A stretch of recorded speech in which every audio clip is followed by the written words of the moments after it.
Patrick Wood, thanks for coming in. Sorry about the technical difficulty, but I was wondering if you would like to introduce yourself and give us a little background. I can. Yeah, my name is Patrick Wood. I actually have quite a few people who read and follow my website, technocracy.news, down in Australia and New Zealand too. But I've been studying globalization for 45 years now. I wrote originally and researched with the late Anthony Sutton, who was a professor at UCLA and then Stanford University. We wrote the books Trilaterals over Washington, volumes 1 and 2 in the 1970s. That was the elite global organization who claimed that they're going to create a new international economic order. Professor Sutton died in 2002. All of his research was destroyed, unfortunately, and put pressure back on me because mine wasn't, and I had to resuscitate the whole thing. Well, the rabbit trail led me to historic technocracy, which I'd never heard of before until I kind of ran across it almost by accident. And I began to study it, and I realized almost immediately that technocracy, which was developed in the 1930s, was the word new in the Trilateral Commission's new international economic order. This is what they envisioned, was an ultimate state of technocracy. To define that just briefly, it's a resource-based economic system rather than a free market economic system that relies on supply and demand and pricing and so on with currencies. Technocracy was otherworldly by comparison. And so all of the things that are happening today, the Great Reset, sustainable development, the United Nations, all of the fear-mongering that's going on with the masks and social distancing and stuff like that, this is, in my opinion right now, this is all symptomatic of historic technocracy raising its ugly head again in the world, this time globally. So technocracy, a lot of people say that word, but there's an actual history to that word, and it starts in the 1930s. Is that right? That is correct. Yeah, it started in 1932 formally at Columbia University in New York City. And at that time, Columbia was the leading progressive university in the world, probably. But their science and engineering department had a lot of reputation, a lot of brilliant people working in it. And during the heat of the Great Depression, these scientists and engineers thought that capitalism was dead and that they should come to the rescue and engineer from the ground up an economic system that would replace the dying capitalism. It was pretty egotistical in a way. It might have just started around, a coffee shop, experience. Hey, what do you say we take a stab at this? And they did. I don't know. Nobody knows for sure, but there was talk of technocracy before 1932, but it never went anywhere. Nobody ever really fleshed it out, but Columbia did in the end, and the movement took off from Columbia and spread through North America.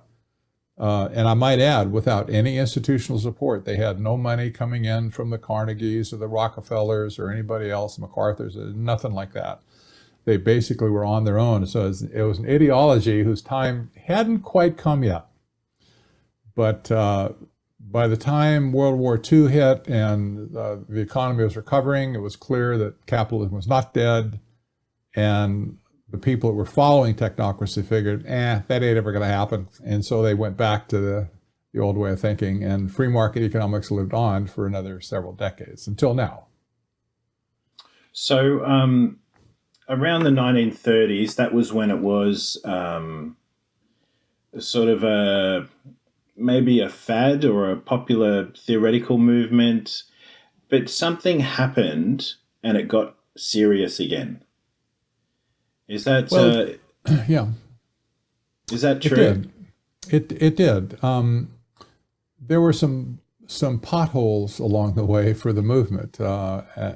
When when the group was housed at Columbia University, one of the promoters turned out to be a fraud, and he had misrepresented his education. He wasn't even an engineer. The people at Columbia went ballistic and they canceled him. Essentially, the cancel culture started probably at Columbia University. They canceled the whole movement. They kicked him out. They drop kicked him out. And this guy, Howard Scott, was kind of put to shame by the academic community, but he wasn't deterred. He went out and started an organization called Technocracy Inc., Incorporated. It's a membership organization. And at one point in time, they had over 500,000 card-carrying, dues-paying members in North America, including Canada. It was real big in Canada. But the other co-founder of the technocracy movement was the guy who invented later the so-called peak oil theory. That was when, kind of became a founding father, if you will, of the eco movement today, that oil reserves are going to run out, and the curve is going to go down, and we're all going to be doomed, and fossil fuels are out the door and all that kind of stuff. So we see the people that were involved in it, nevertheless, back then, were the ones that kind of gave the intellectual fodder to what's happening today. That guy's name was M. King Hubbard, by the way. Quite well known around the world. And he quit the technocracy movement somewhere in the early 1950s. It just didn't suit his purposes anymore. He was working for Shell at the time, Shell Oil. So he quit. But in the late 1970s, a young professor at Columbia University by the name of Zbigniew Brzezinski, who turned out to be one of the most brilliant political science people in modern history. Brzezinski wrote a book called Between Two Ages, America's Role in the Technotronic Era. And it pictured 3 ages of time. It pictured the old age, which was like the pre-industrial age, and then there was the current age, which was quasi-Marxist and capitalistic. But he envisioned a 3rd age. That was where he believed the world was moving towards, and that would be the Technotronic era. The Technotronic era, very suspiciously, looked a lot like technocracy from the 1930s. And I don't think it was a mistake that he was at Columbia University. I fully expect he had rubbed shoulders with some of those original professors, perhaps. And he knew full well what he was writing about. He didn't dare call it technocracy, per se. He had invented the word Technotronic era. The name, by the way, the name that is represented, or that points back to technocracy, has been changed several times. I use the original word because I think that's appropriate. But it did become the Technotronic era. It has become sustainable development as promoted by the United Nations today. It is the Green New Deal that many people around the world are talking about now. It is the Great Reset that the World Economic Forum is talking about. It is Agenda 21, which the United Nations brought up way back in 1992. And you get my point. There have been many different marketing names that have been generated that would soften the blow of technocracy. But they all really mean the same thing in the end, a resource-based economic system. It's not a political system, it's an economic system. And this is what's really hard for a lot of people to get their, kind of get their head around. I often quote the Technocrat magazine from 1938, where they themselves declared what technocracy was. There's probably other definitions. This is the good one because it's short. It says, technocracy is the science of social engineering. That's scary right there. It goes on, the scientific operation of the entire social mechanism to produce and distribute goods and services to the entire population. So there's not a word of political control in there. It's all economic. They wanted to produce and distribute goods and services to the entire population. So they viewed themselves as the controllers, if you will, of the economic machine, which had resources. There was steel, there was coal, there was iron ore, and all the different inputs into making an economy run like a machine. But they viewed the people as just one more resource in the system to be managed. So there's no difference in their mind. People were just assets that needed to be engineered, that needed to be controlled and directed. And so this is the systems thinking. That's right. This systems thinking, like like how do you control the whole system from outside the system, and everything in the system is just one more little piece of the puzzle. No elevation of people over anything else. They viewed people as just animals, just happenstance that we are better than the alligators swimming in the swamp. Yeah, to quote Klaus Schwab, he said, "You'll own nothing, but you'll be happy." So yes. That phrase is probably the most scary phrase I've heard in the last 4 or 5 years, because yes. How does he know what makes me happy? It doesn't sound very voluntary. Yes. This is the same attitude, Joshua, they had back in 1932. I tell you, I've studied the mind of a technocrat a lot, because I finally got to the point, after I did all the original research I could possibly do and pretty much cracked that. The next thing was these things, the odd behavior of these people. When you see them to say things and do things, you shake your head and go, where on earth are they getting that? This idea. But what you mention is so typical of the technocrat mind. They think you should be perfectly happy because they're making the right scientific decisions for you. How could you be unhappy? We are the enlightened elite who has science on our side to build this utopia-like system. What's not to like? How could it be any better? Just trust us. We're going to make it really good. And they just cannot conceive that anybody might take exception to things like what you just said, like what Klaus Schwab said. You'll own nothing and be happy. Happy. No, they don't know who you are or I am. They don't care. But they view themselves as the paternalistic godfathers of the world, the saviors of the world, who can they can recreate society into Society 2.0, and at the same time recreate humanity into Humanity 2.0. So there's a thread of transhumanism that's running all through this thing as well, and that is nutsy.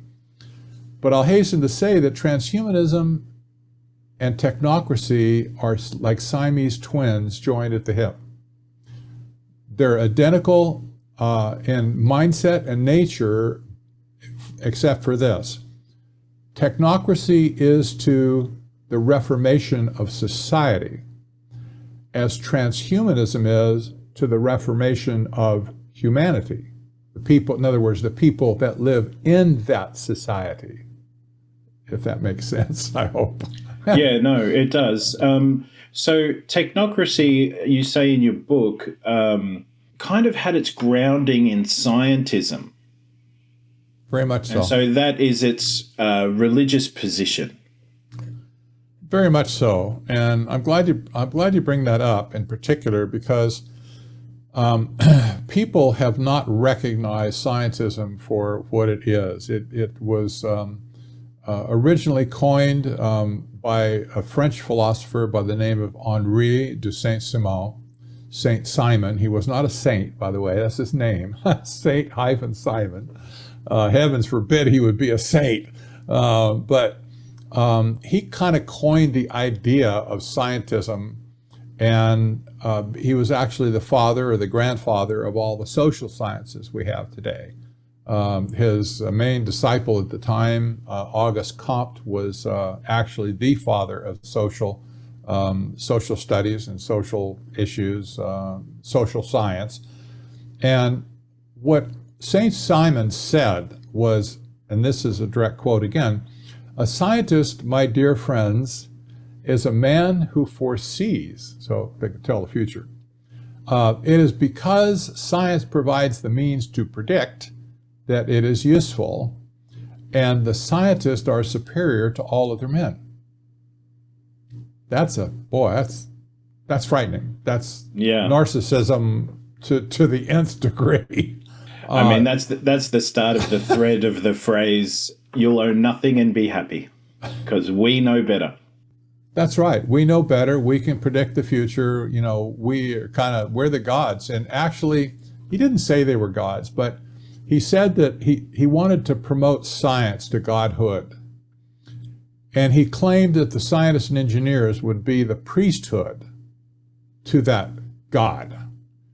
So they would be the ones who were able to listen to science, to see what science says, and then come down off the mountain and tell us peons what science said and what we should do about it. So, of course, there's no transparency there at all. Only they can understand what science really means.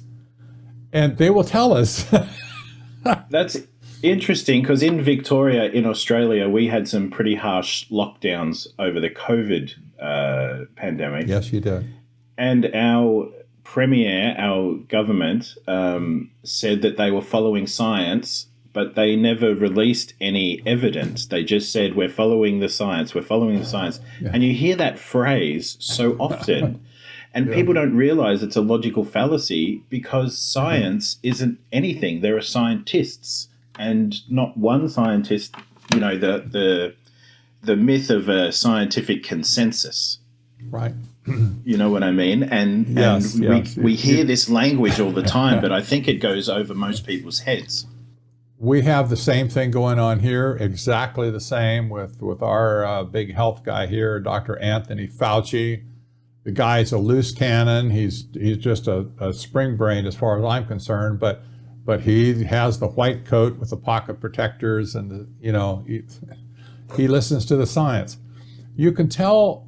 You can tell and sense the mind of a technocrat when they say something or propose some policy that they say is backed by science, but they won't tell you what it is. That is scientism. That is technocracy. We see it over and over and over again. We saw it with climate change, with global warming, with all of the corrupted science that was generated out of that whole movement, discredited so many times over. And yet, they won't give it up.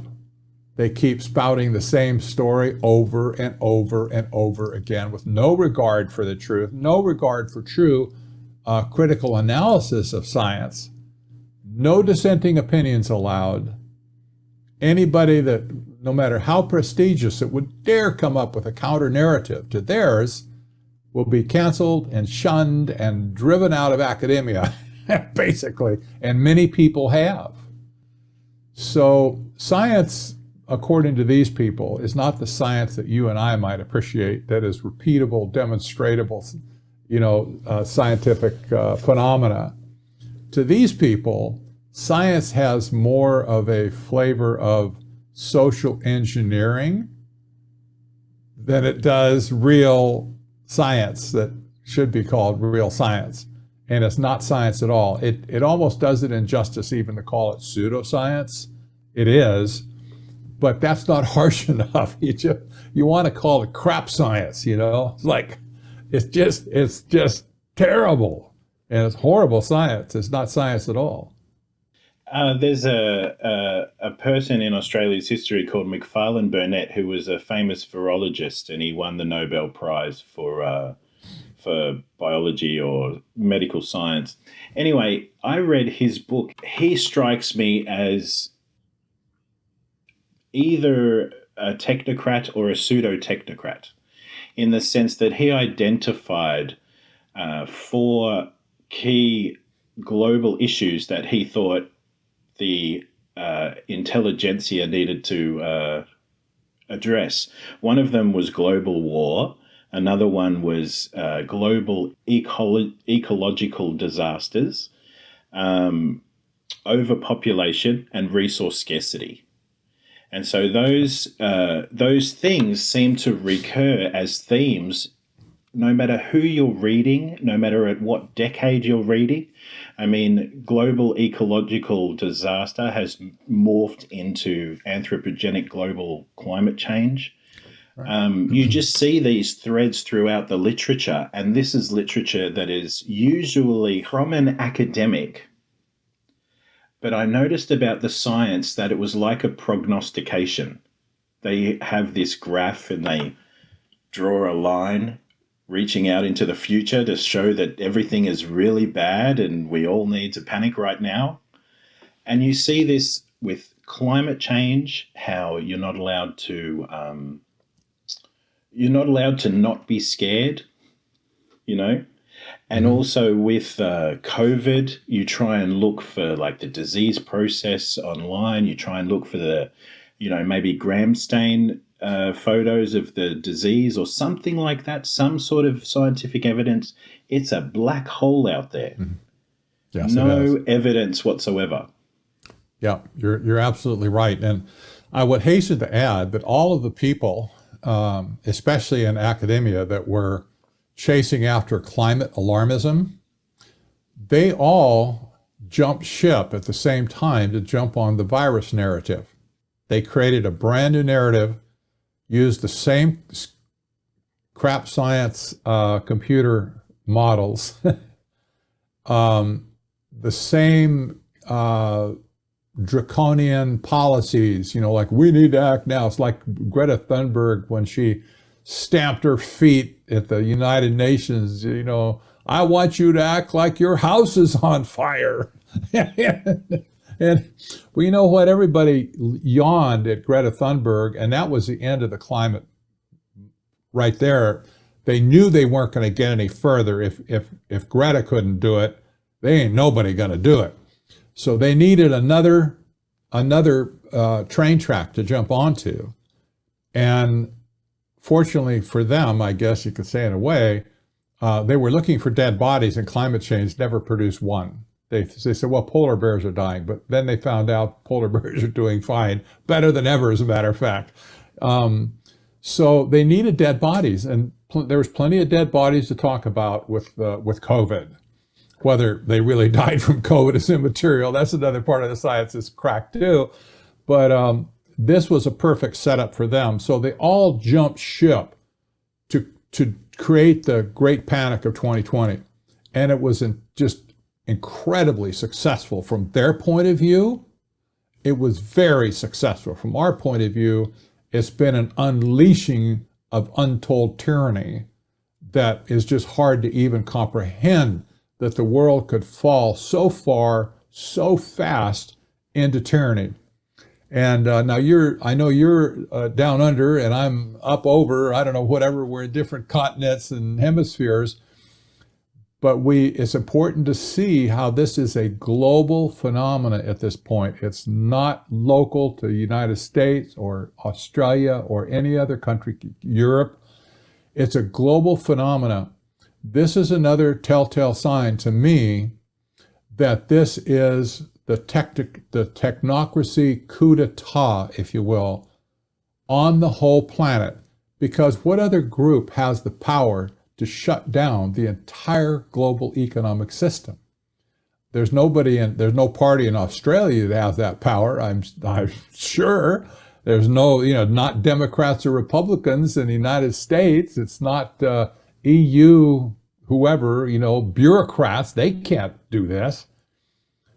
But whatever was the power that got a hold of the world system, they had enough clout working through the United Nations, enough clout to shut down the entire global economic system, and they're still pounding on it today. They want to kill it once and for all. The thing that I found very eerie was when I started to see globally a lot of governments independently doing the same crazy things. Because when you have a group of people and they're acting absolutely independently. Yes. At the start, they'll do lots of different things. Yeah. And that's, a good thing, because you see, okay, well, that worked and that half worked and that didn't work at all. But what I saw during the COVID was, if anybody started doing something according to their own plans, they quickly abandoned it, and they went for this model of locking down and face masks and these little sort of artifacts of fear, I would call them. As everybody walking around with a face mask on, you can't see people smile. It's kind of alarming. You can't get away from it. You're always reminded that there's a secret magical particle in the air that, even if we don't have any cases in Victoria, we still need to be scared of. You know what I mean? Like, it's this invisible thing, which reminds me of climate change, an invisible thing that is overarching and going to destroy us all. And, the pandemic also, you've got this bug in the air that no one can see, but it could be anywhere. Right. And it's alarming to me that all the countries started to do the same thing, like walk in goose step with each other. Yes. Let me tell you how this happened. It took me a while to figure this out, but I think I finally figured it out pretty good. The Trilateral Commission back in the early 70s, that was David Rockefeller, the money guy, and Brzezinski. They talked about a new international economic order in late 1973 when they were formed. They repeatedly told Sutton and I, members did, that they were not after political power. They were strictly economic oriented. I believe that now fully. They weren't after political governments per se. But in 1974, within like 8 months after the Trilateral Commission was formed, the United Nations passed a resolution. I just found this a few years ago. I mean, they pass stuff, who cares? I mean, it's like all these resolutions, they just fill up binders but I ran across this. Resolution 3201. This was a general resolution by the United Nations. The title, Declaration on the Establishment of a New International Economic Order. Same language, okay, that was used by the Trilateral Commission. That was not a coincidence. It was spoon-fed to them by the Trilateral Commission to take the mantra, if you will, take the baton and run with it for another lap. And it was global in nature. It wasn't just limited to North America. It was global. And that's what the Trilateral Commission was all about, global control. So as they spread the doctrine of what later became known as sustainable development, which is warmed over technocracy from the 30s, they took this into the United Nations and they spread it to the world. The doctrine began to just go out like its own viral behavior, infecting nations. But belonging to the United Nations puts you in a position to where they will force you to sign treaties as you go along. That's what it's all about. That's the only way they can get anybody to do anything.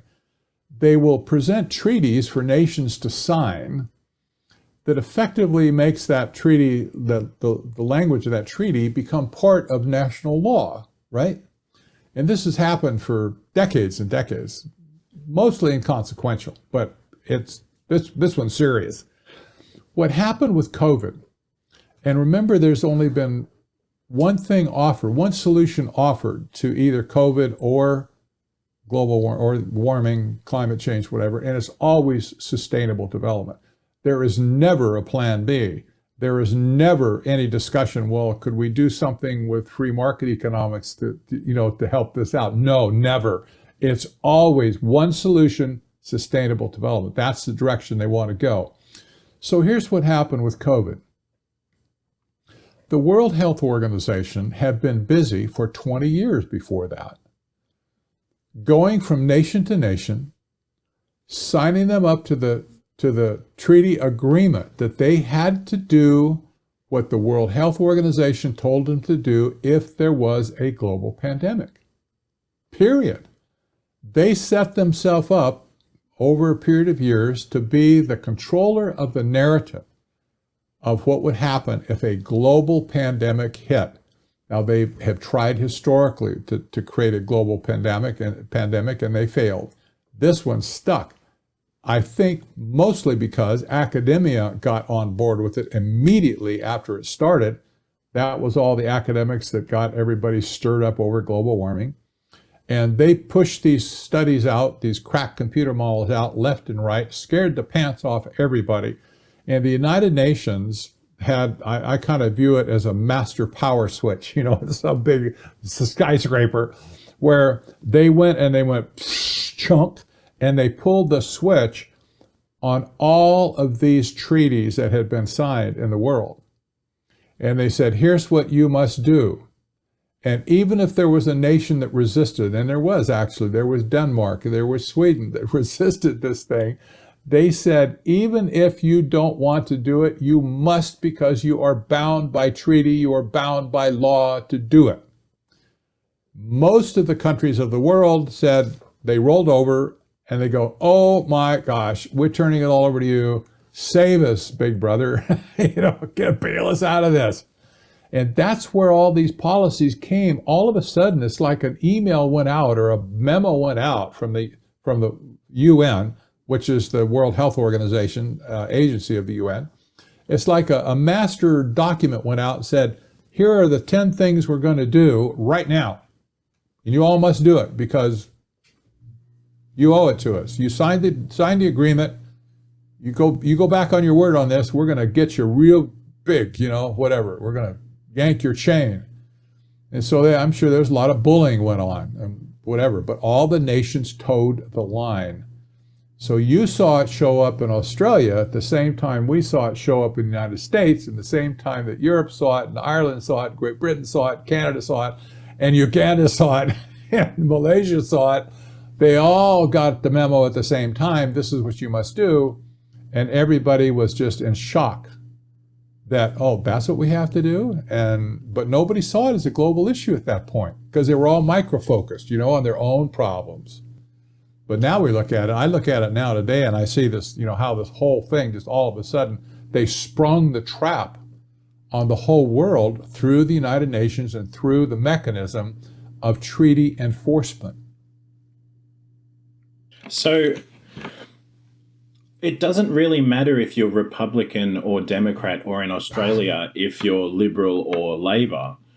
But it seems that President Trump was an issue for them, because I've never seen anyone so universally hated and vilified in the public for doing almost nothing.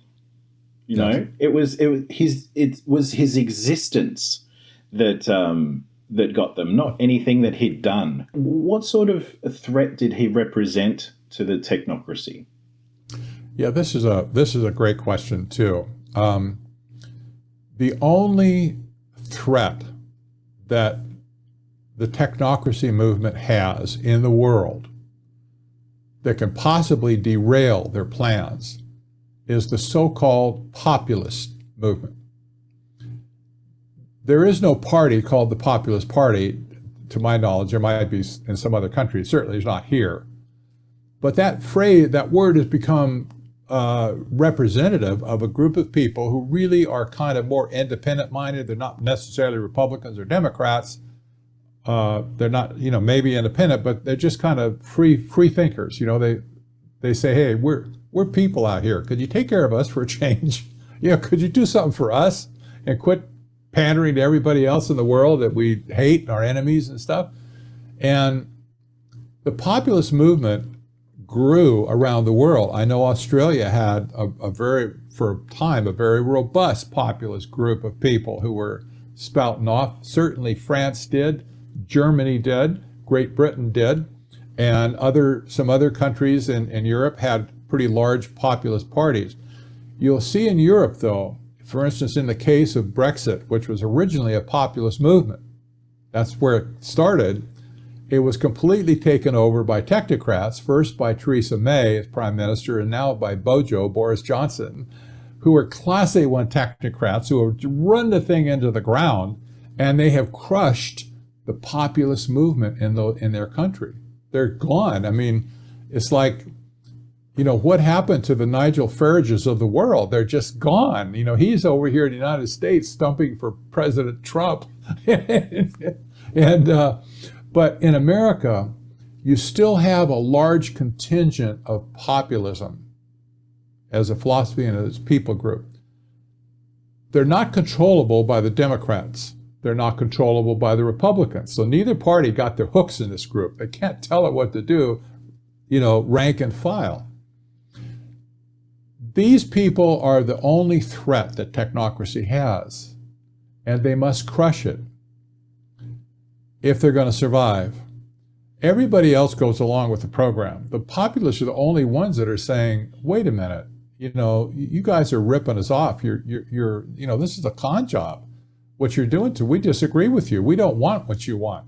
They can't handle that kind of criticism anyway, but they're trying to crush it. Trump said, I'm getting to the point here. Trump said 2 years ago, very succinct. He said, they're not after me, they're after you. And that explains it to me completely. It wasn't about Trump. Trump is merely the lightning rod that the populist movement chose. They could have chosen somebody else. I'm sure there was other people that could have filled that bill. They chose Trump. Trump became the lightning rod to where the technocrats felt if they could crush Trump, they would crush the populist movement and dispirit the populist movement in America. And so that's exactly what Trump said. I don't know how many people picked up on that, but I did immediately. I said, it's absolutely correct. It's not about Trump. It's about the populist movement in America. And I don't say that to denigrate Trump. I like a lot of stuff he did. Some stuff I don't. He did a lot of stuff that aided and abetted technocracy, like 5G rollout and like the vaccine rollout, using the military to spread it all over the country. There were things that I just didn't agree with, but that wasn't my point. The point is, he said, they're not after me, they're after you. And that was absolutely true. They want to crush the populist movement. When Trump got deplatformed from Twitter after January 6th, there were 75,000 other no-name people that got purged at the same time. That's a massive purge. That's the kind of stuff you hear about, they did in Cambodia, 40 years ago, or in Mozambique, or, like what? All these people just disappeared from the Ethernet because they were attached to Trump's populism movement, and they canceled them. And they're still canceling people today up here in America. And I know you have your own fits with Facebook and Twitter down there too. Trying to get them under control, or maybe, I don't know, maybe out of control. I know there's a battle been going on between your government and Facebook, for instance. Huh. Yeah, what happened was in America during the GFC, you remember how you had the banks that were too big to fail, and so the government bailed them out. Yeah. Yeah. I think there's a lot of similarities between the Australian government sort of brokering a deal for mass media in Australia because they're going bankrupt. And it's like, no, they're too useful to fail. And so we have, at the moment, an ex-prime minister of ours, Kevin Rudd, is launching an inquiry to attack what he calls Murdoch Media, so the News Corp. Yeah. And it would seem from his resume, like sustainable development is all over Kevin Rudd's resume. Mm-hmm. And it would seem to me that the Murdoch Media, at least in Australia, is a populist paper who has a lot of power.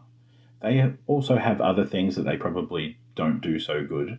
But the thing that is good about News Corp is its old values of reporting and informing people, and being a counterpoint or a counter argument to the globalization of the world and climate change and all that sort of stuff.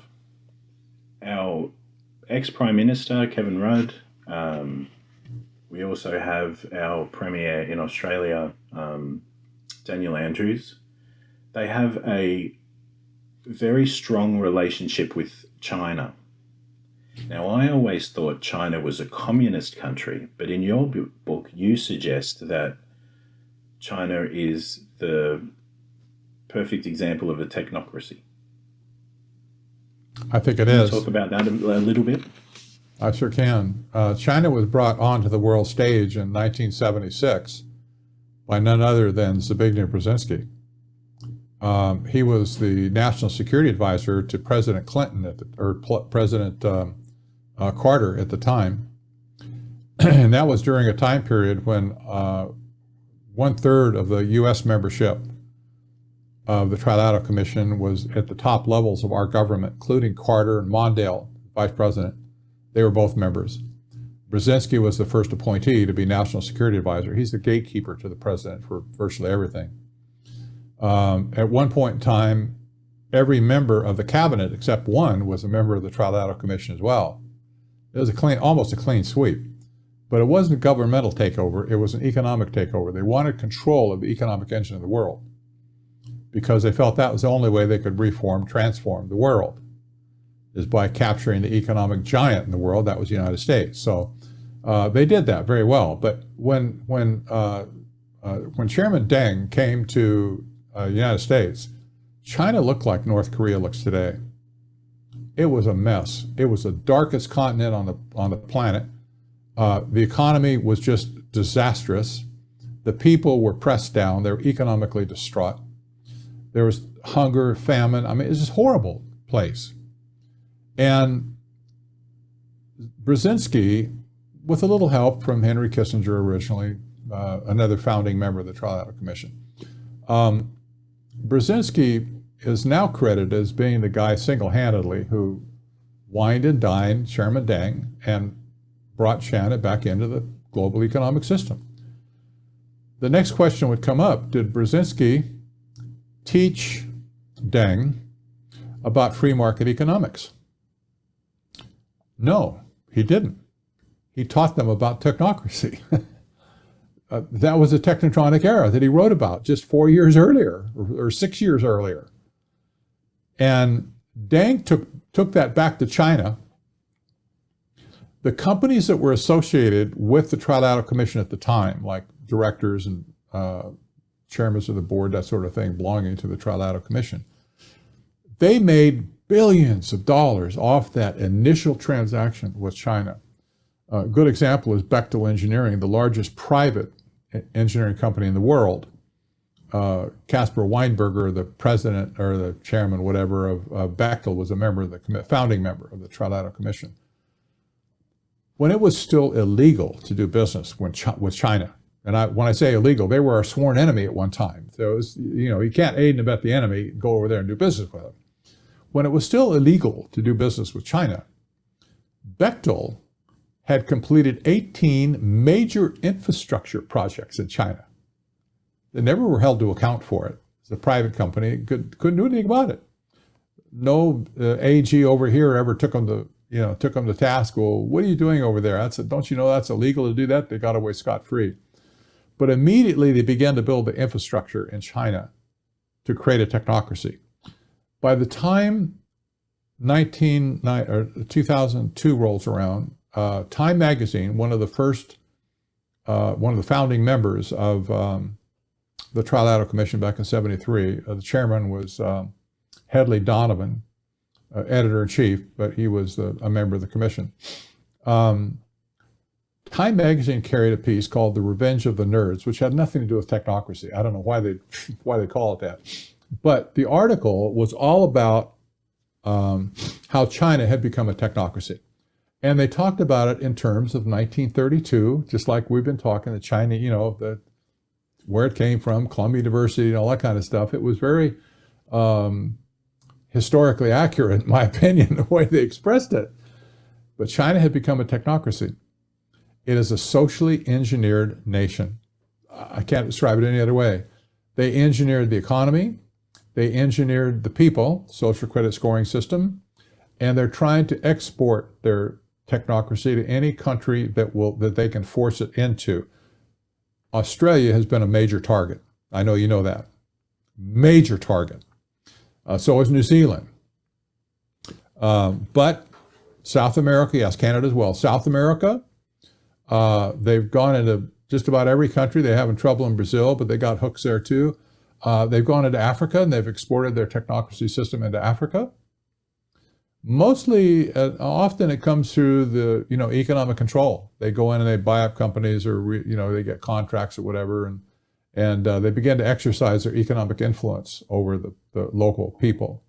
But then they come in with their social credit scoring system and their facial recognition cameras, and they install them all over the country and begin to track people and begin to manage people and micromanage people, tell them what they can and can't do.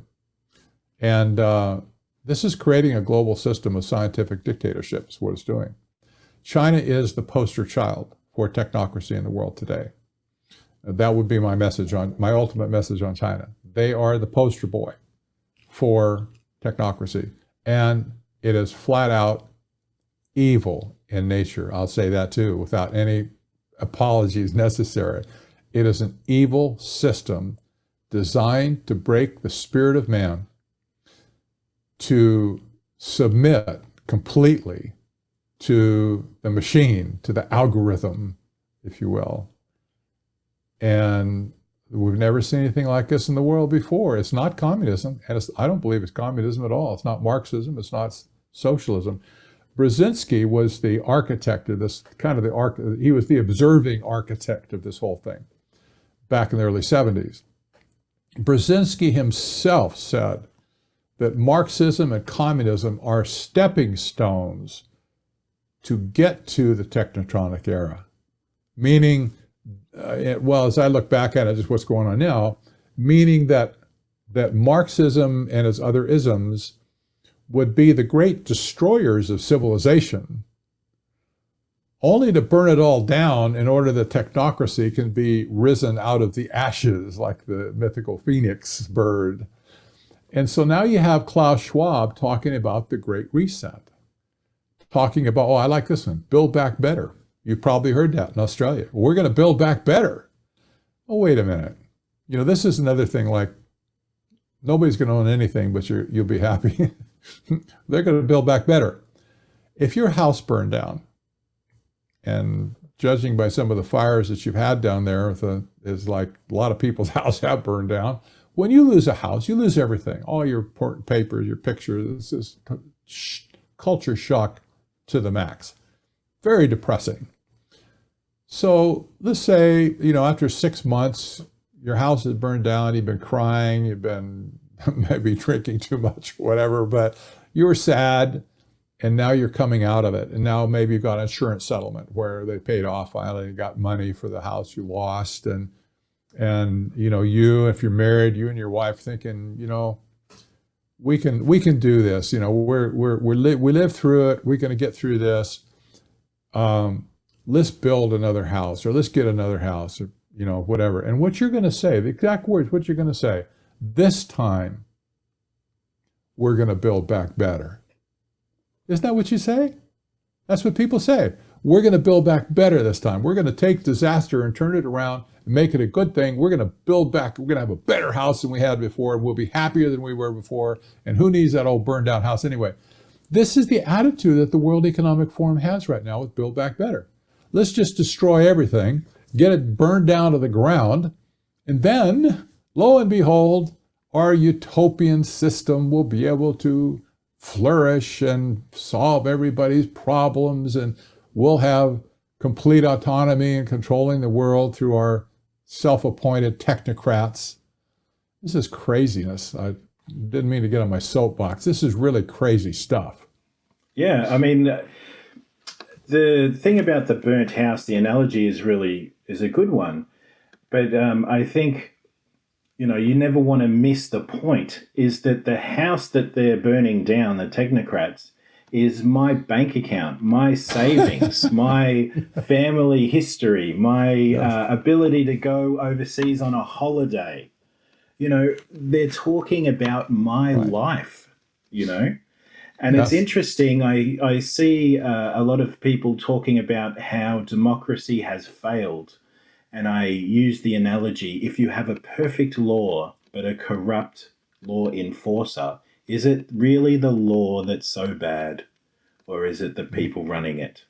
Yeah. There's nothing wrong, and I say this to them, there is nothing wrong with democracy. It's just we need the right people in the jobs. Yes. Yes. And I would agree. It always boils down to the people who want to corrupt a system for their own benefit or for their own agenda, whatever that might be. And we've seen this historically forever. There's always been people like that around. We have to, constantly worry about how to run them out. But right now, with the hegemony being seen at the United Nations level, and at the level of all the companies that the Klaus Schwab has brought into the World Economic Forum, there's a lot of domination going on right now. It's really big this time. It's also ironic. I should mention this, just kind of in passing. The Trilateral Commission back in the 1970s represented the most powerful movers and shakers in the world at the time.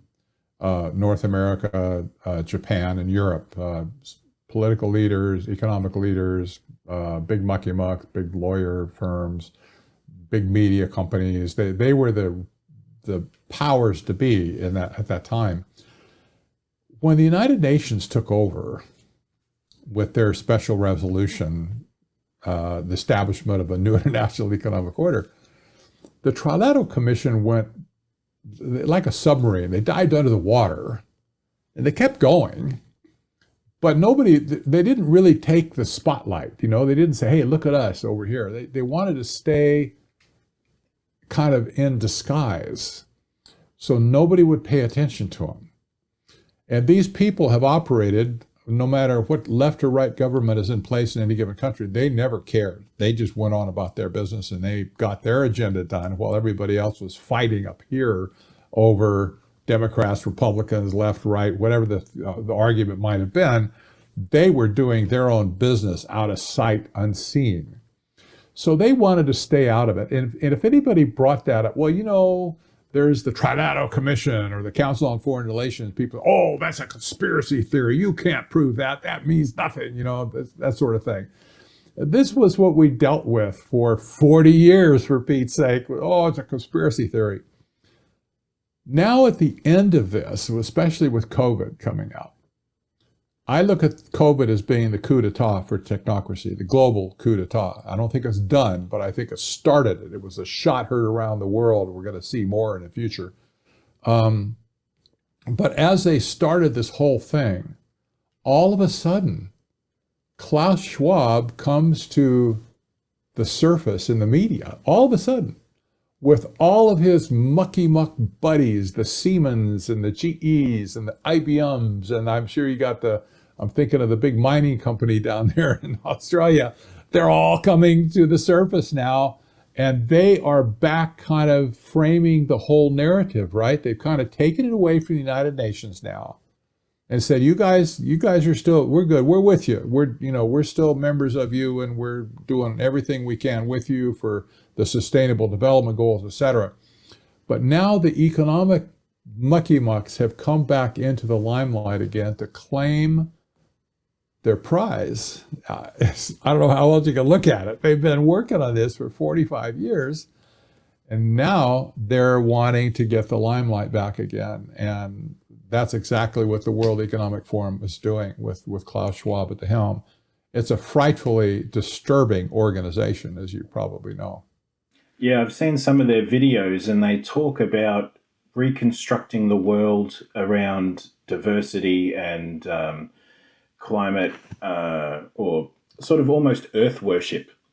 And they're having these regular discussions and meetings online that you can see on YouTube.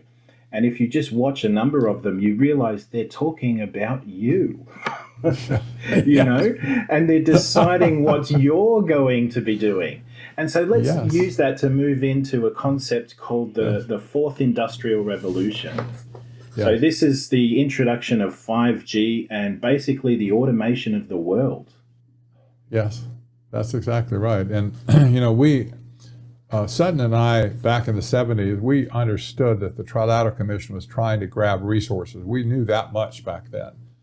We just didn't know that technocracy was alive and that it was a resource-based economic system, and we had no foresight to see forward to sustainable development.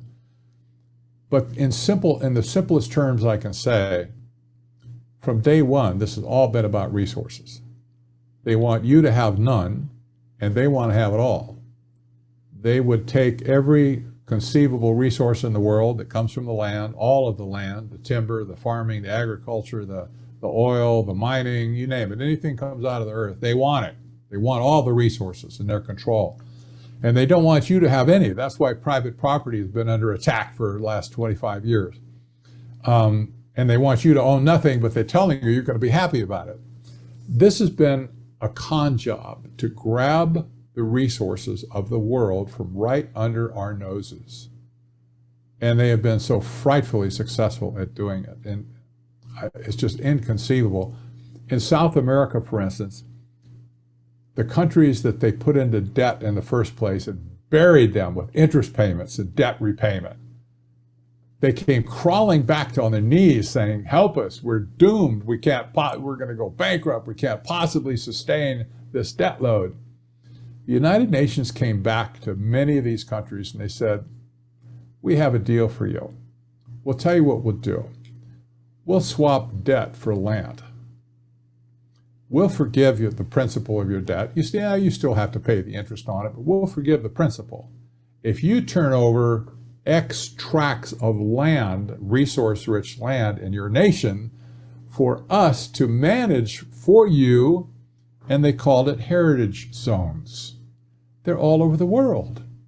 And these countries got suckered into it. Actually, they were pressured into it, kind of an extortion deal, really. But they got pressured into doing this, where the United Nations has been racing around the world establishing these heritage zones as fast as they possibly can.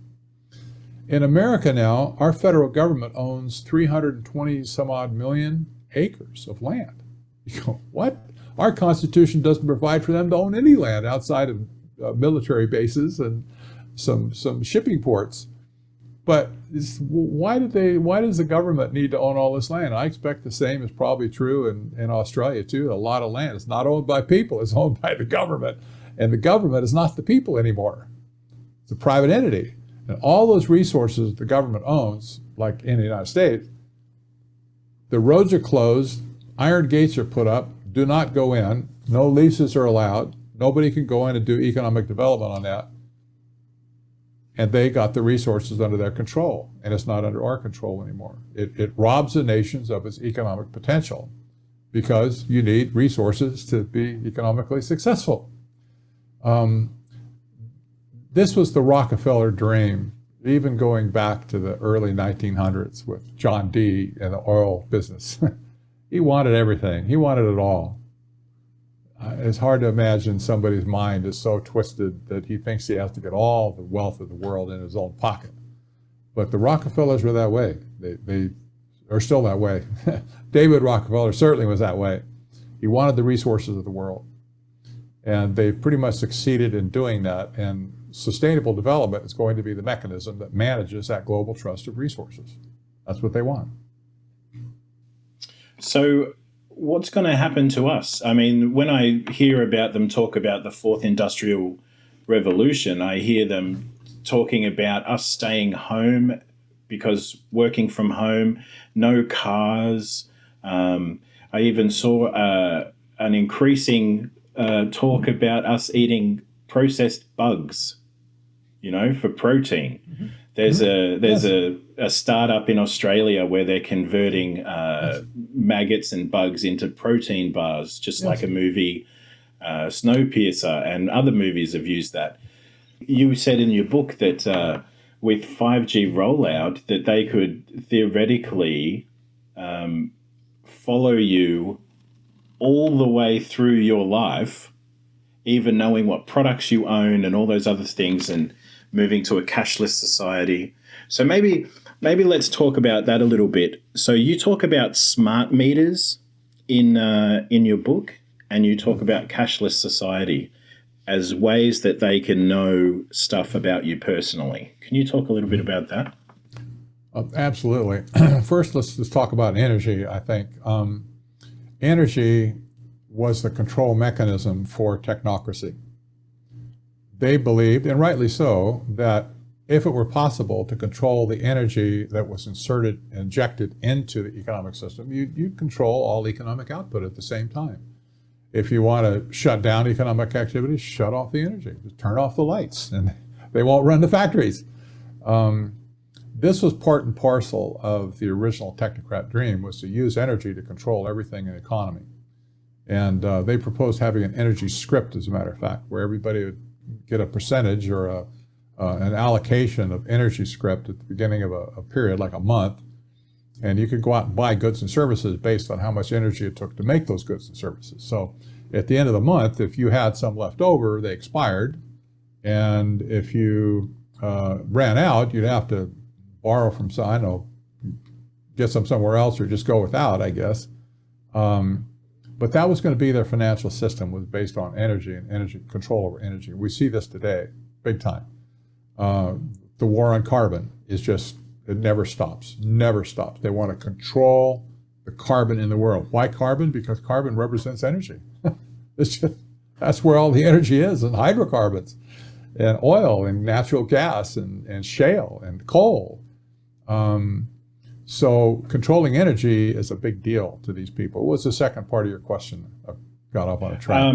Getting information about you from the smart Yes. meters and all Right. that sort of thing, and even a cashless society recording all your purchases. Right. Let me read to you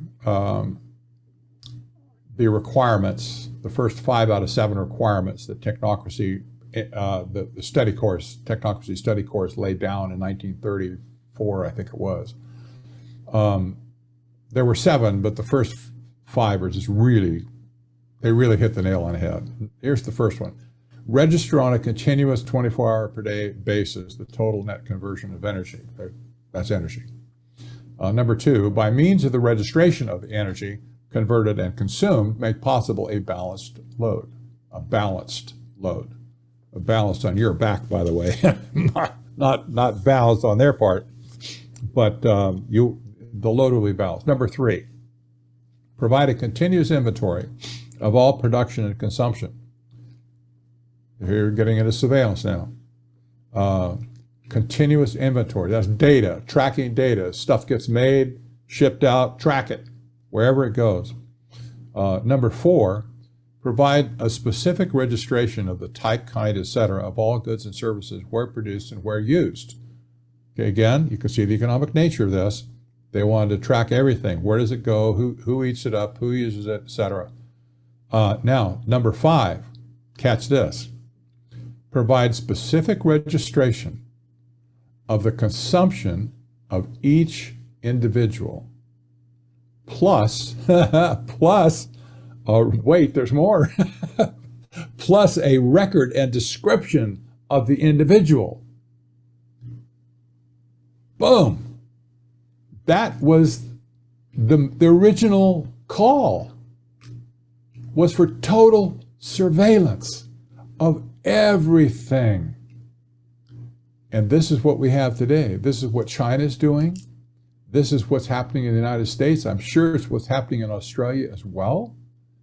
And most of the people doing this, I'm sure they never heard of the technocracy study course before. If you ask them, well, did you get your playbook? Was that your play? No, I never heard of that guy or that book or whatever. They probably don't know.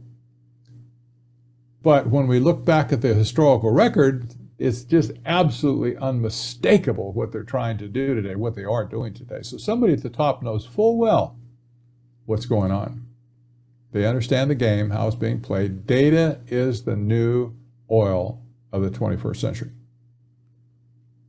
What are some things that we as individuals might be able to do, either to prepare for what you see coming, or to, if we have opportunity, to do some pushback and Yes. to maybe try to at least slow it down?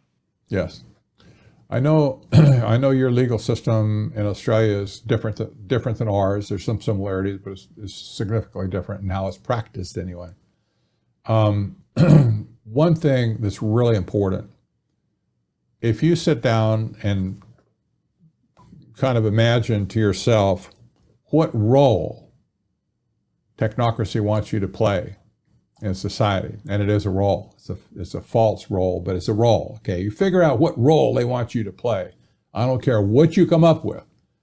Do not play the role that they want you to play. That's number one. You just, whatever that means. I can't say what that means to you personally or anybody else that's listening to this that might say, I'm going to think about that. Well, What do they want me to play? Maybe I could give you an example. I'm seeing a bit of a movement to get rid of democracy, get rid of the vote, and move towards a mob rule. Yeah. And I'm thinking, no, do the absolute opposite. If that's where the crowd's going, do the opposite. Yes, exactly.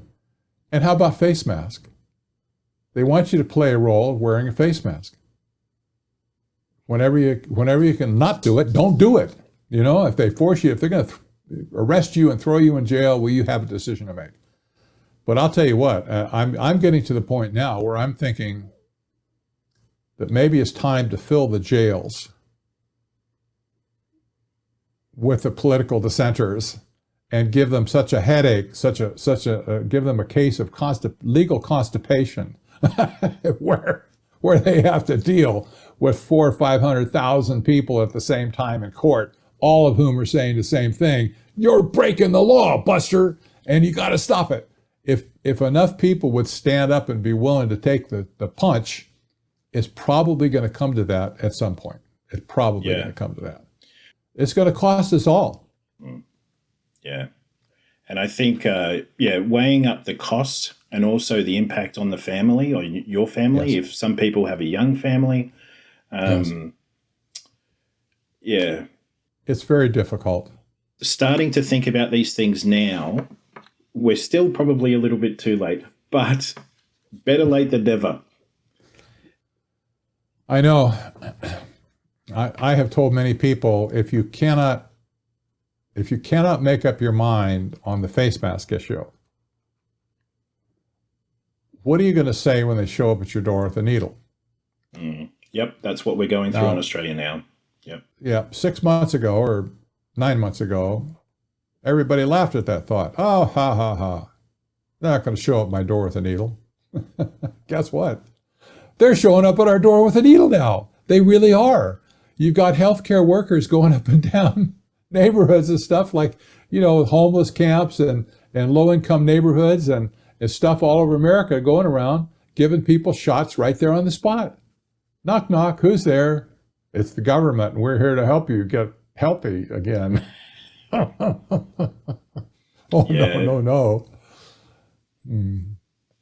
People want things to go back to normal. I get the feeling things are not going to go back to normal. No, forget that. Yeah, it's not going to happen. It will not happen. And I think, honestly, it's probably going to be another shoe drop this year. Yeah. And it will affect the world. It's going to be, it'll be of the same scale as the COVID panic has been, but it will be a different, in a different area. And I believe it will involve cybersecurity. Okay. That's interesting. That's good to look out for.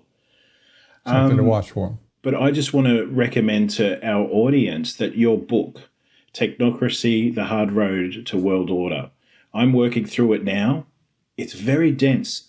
The first 2 chapters are really well written, and I believe that those 2 chapters alone are worth the price of the book because it gives you the background and names and dates and things that you can research on your own to establish the foundation of truth that this comes from, because there are threads that lead to conclusions that if you just go straight to the conclusion, people say, oh, that's a conspiracy theory. But like what you said before, if you follow these threads through, it's not conspiracy. They've been actually semi-open about it. Yes, it's very clear. It's easy to pick up on these things. Yeah, yes, indeed. And I would encourage people, by the way, to in Australia to purchase the books locally. Don't try and get them from me. You will not believe what the postage now charges to get from the United States. It costs about 3 times as much as the dumb book costs in the first place. It's like, I can't do this anymore. And people like are in shock when they see the charge on their credit card. But I can't help it. That's what the government is doing. But the book is being produced in Australia. So you should be able to go to your either local bookstore or an online bookstore of your choice down there, and you probably will find all of my books, including the original Trilaterals over Washington's Volume 1 and 2, and both books on technocracy. Yeah, sure. I'll include a link in the show notes. Patrick Wood, thank you so much for your time. I really hope that we'll be able to talk again soon.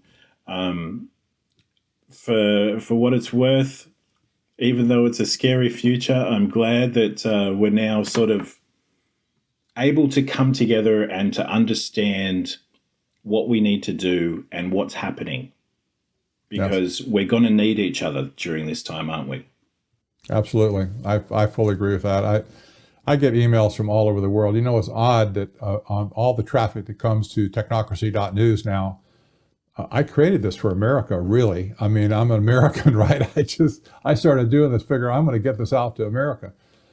Half of our traffic now comes from outside of America. Yeah, it's not surprising. Cool. Patrick, I really appreciate your time. Thanks so much. We'll have to end it there. My pleasure. Take care of yourself. You too. Take care. Okay, bye-bye.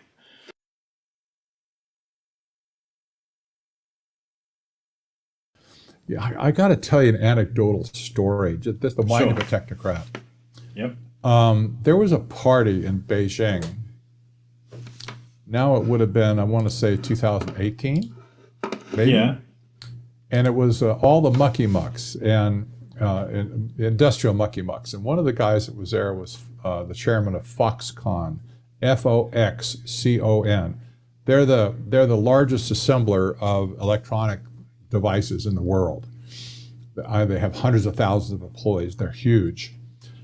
Foxconn had a problem back in those days. They made stuff for Apple computer, and people working at Foxconn were committing suicide. Not all of them, but there was enough people committing suicide that somebody noticed the statistics and said, what's going on with Foxconn? Why are there people, hanging themselves and whatever? And so it became a big management problem for the leader of Foxconn, because he had the PR problem, that Apple back here, nobody wants Apple to, use slave labor and whatever. And of course, they're shipping all over the world. It's not just America. So this chairman of Foxconn, or CEO of Foxconn, was at this party, and other peer type executives were there as well, and there was some media there as well.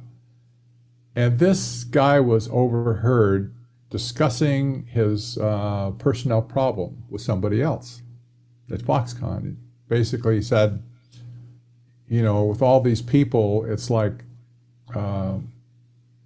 virtually uncontrollable.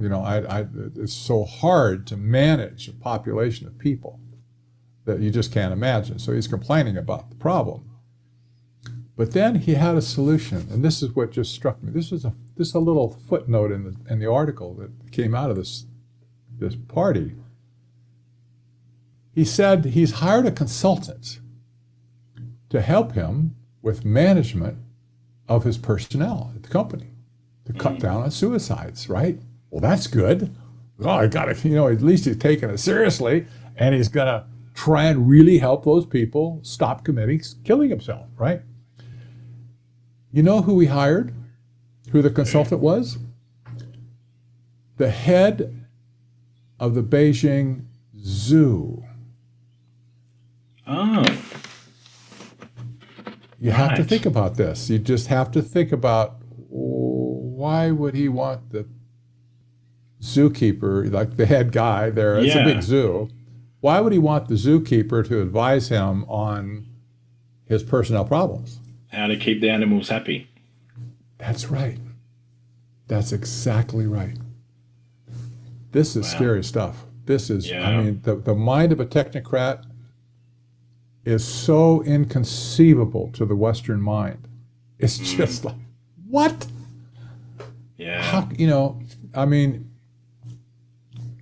but this is their mindset. They just don't get it that humans don't like to be pushed around. And they don't want to be scientifically engineered. They don't want to be micromanaged.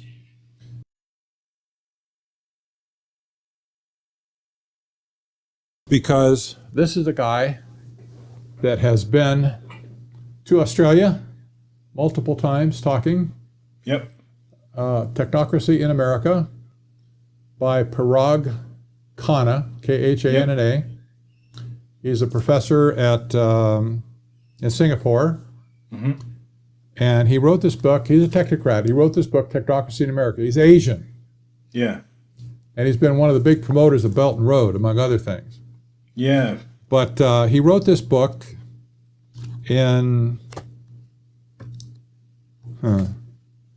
He wrote the book in 2017, right? That's 4 years ago now. 2 years ago.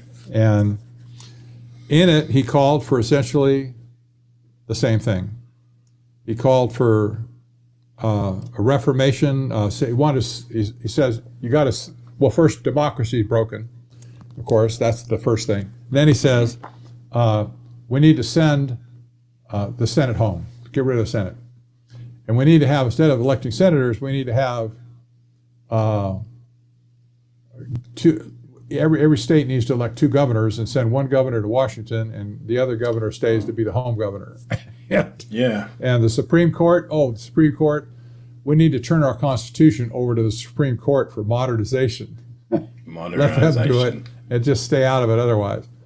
This is such garbage. Yeah, but it reminds me of neo-feudalism.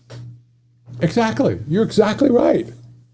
I've said that many times. Neo-feudalism, which of course existed during the Dark Ages. The reason they called it the Dark Ages was because of feudalism. It was, and it was out of necessity, because you'd have lords over peasants. The peasants couldn't survive by themselves. That was the reason for the connection with the lords. But in our society today, we can survive by ourselves. So they're enforcing us into this relationship of slavery, basically. Yep. Total slavery. Yeah, I know. Anyway, you ought to get this book down there. Get it off of Amazon or somewhere. I will. And Khanna is a guy to watch. Actually, he pronounces his word Kana. I don't know what it is, but Kana. Yeah. But he is an in-demand global scholar. They love him at the World Economic Forum. Okay. And he's written books and papers, and he travels constantly, speaks all over the world, and I'm sure he's been to Australia as well. You find traces of him down there.